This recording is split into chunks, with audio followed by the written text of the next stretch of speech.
What's up, beautiful people? Welcome back to my channel, and if you're new, welcome to my channel. I hope you're all having a great day. 2022 is almost gone, and it was a pretty rough year for me. But between the highs and the lows that have brought me here, we had a lot of good and memorable moments on this channel, sharing what we love: music.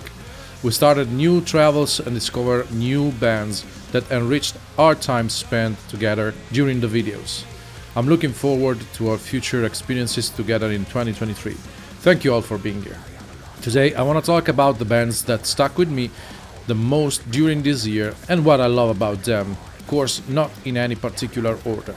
So let's begin. Okay, I admit I fell in love with this band in late 2022, but since then they got a huge impact on me. These guys are phenomenal storytellers, visually and musically talking. With their dark yet melancholic atmospheres, they manage to catch me like in a spider web and carry me in a world I haven't been in a long time, like coming back to a familiar but forgotten place. I love Eddie Berg's voice, capable to deliver amazing melodies, most of the times accompanied by his violin, that introduces you to the song's ecosystem, extremely well composed and balanced between its lighter and heavier tones. I just can't stop listening to Ghost, Chasing Shadows and Alleviate.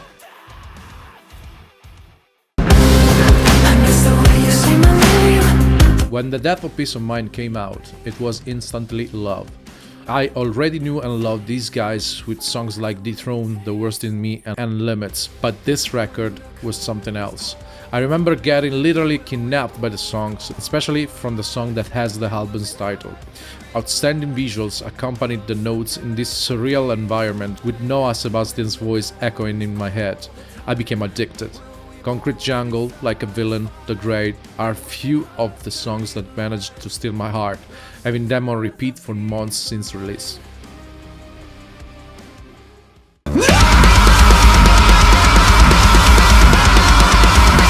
I randomly discovered them one day, and they stayed till today.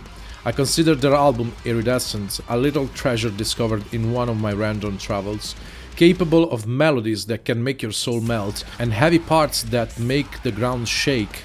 This band will carry you through oblivion and back, with frantic riffs and melancholic voices that creates a unique experience, and once you heard them, you can't get enough.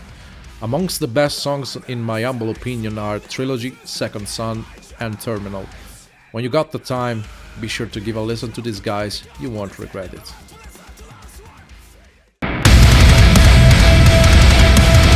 Those who know me know that from the first time I heard this band from Fairfield, Connecticut, they managed to hit my soft spot.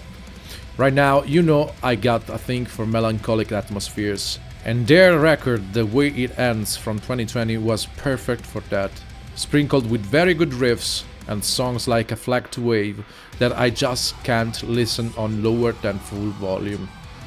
They came back at the end of August with a new song, That We Seek, that was instant love for me, and Vengeance recently, that lighted up the fire again. Darker atmospheres, heavier tones, and as always, Brian Willie with those huge vocals both in the clean and raw department. These guys, for me, are always a huge yes, and I can't wait for a new record from them. Recommended songs? Of course, A Flag to Wave, The Death We Seek and Kill the Ache, but I recommend you to go full dive into their productions. It's worth the time you give them.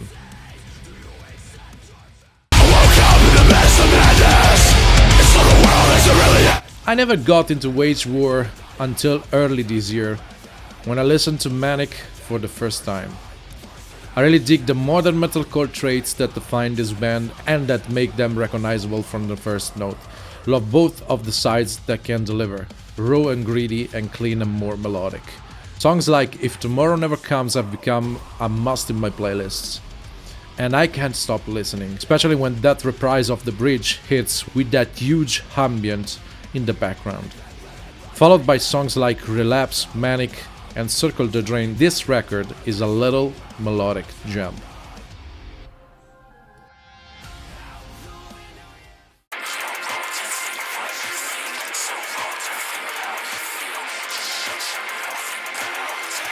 Set for Tomorrow hold a special place in my heart. Not only cause they're great musicians, but they're the first that I got the chance to get to know and become friends with.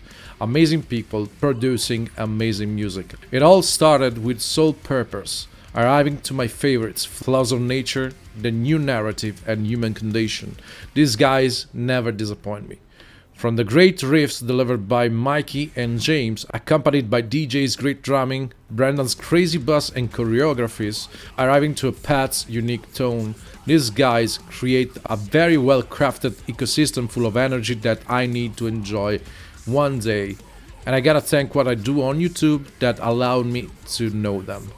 Plus one day, Set for Tomorrow plus Between the Parts has to happen.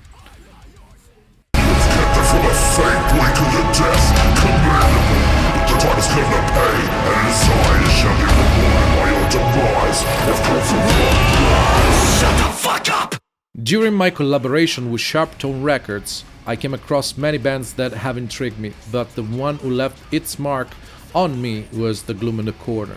This band brings the cinematic narrative to the next level. Their music brings you in an alternate universe, rich of lore, narrating of different characters, ranging from epic melodic scores to heavy and filthy breakdowns that will make it impossible for you to stand still and not headbang. With songs like Behemoth, New Order, and From Heaven to Hell, you'll experience just the tip of the iceberg and how incredible these guys are.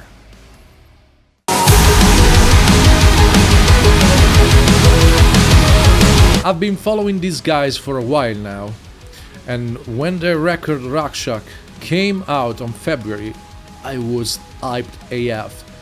There isn't a song that I don't like in the whole album. Every track deserves to be played on full volume and enjoyed. The thematics varies from political to social, against oppressive governments and fighting against horrible things like sexual assault, dealing with depression or remembering an animal friend that's gone. These guys spread messages in a unique way, with modern metal sounds infused with rapping melodies and amazing contamination from their native culture.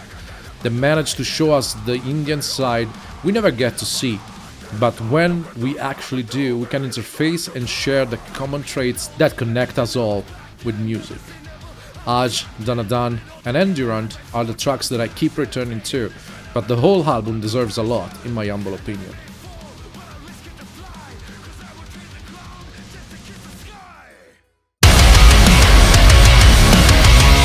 Yokai was a huge album for me, so when I saw that Lotus was about to arrive, I was expecting something on the same level. For me, Lotus surpassed my expectations. It took the sounds we knew from Yokai and upgraded them with more modern metalcore-ish vibes and with distorted and dark electronic atmosphere sprinkled with great breakdowns, dissonances, melodics and riffs that make you literally go crazy. I wish I can see them live in 2023 so I can enjoy their energy in person. Toxic, Scars and Pop for me are the best three on this record.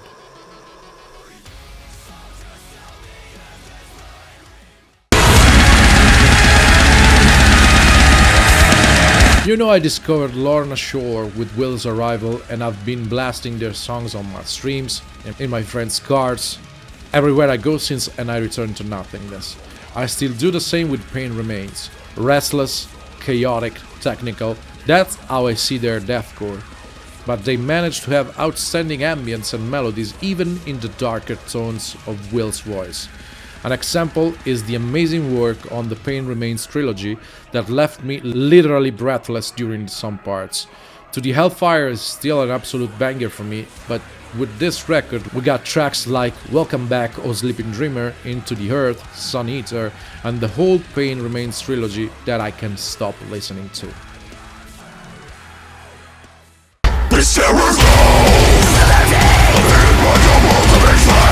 I probably can't describe how much I love this band. They got that something that get me absolutely crazy every time.